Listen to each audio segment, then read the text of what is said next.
The purpose of this video is to demonstrate many of the conditions that the fire department deals with regarding the age and condition of this facility.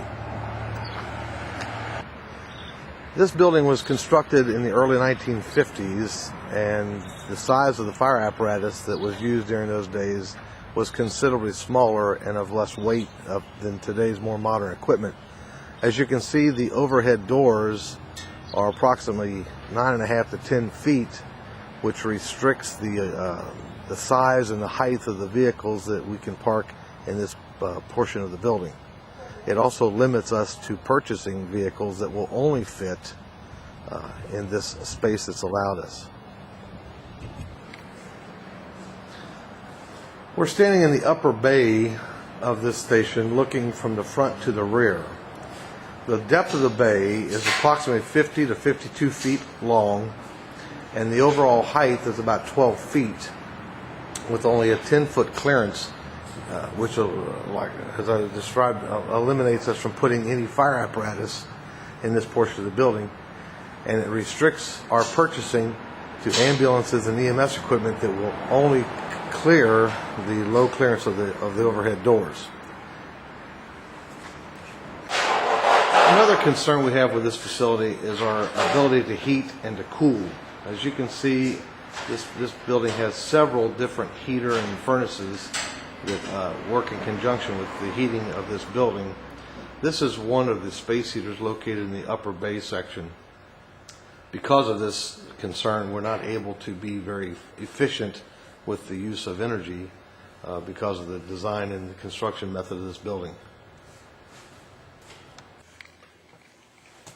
We're in a front storage room in the basement of the station.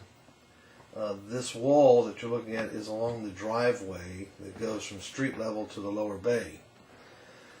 We get continual seepage, and we're filming on a dry day. If you were here and there was any kind of a rainfall, you'd see a more constant, steady flow of water going across the floor.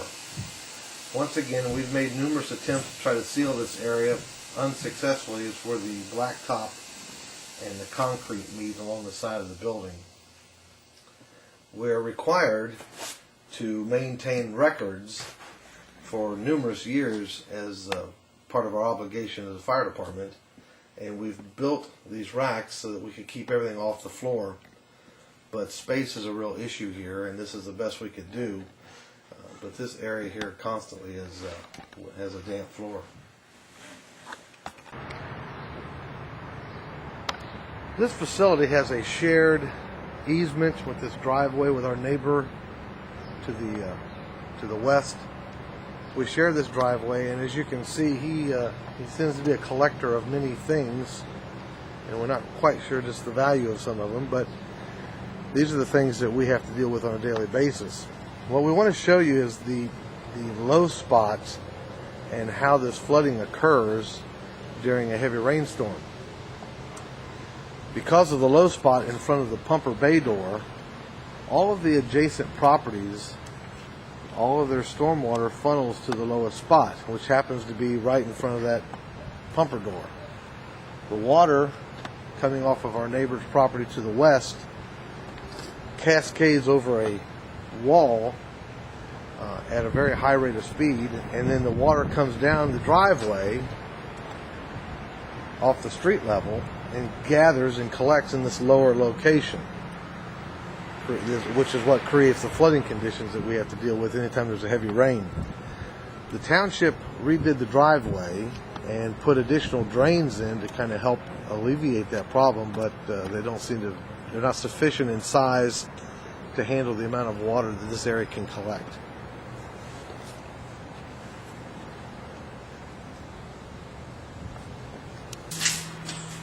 We're standing inside the lower apparatus bay area of the station.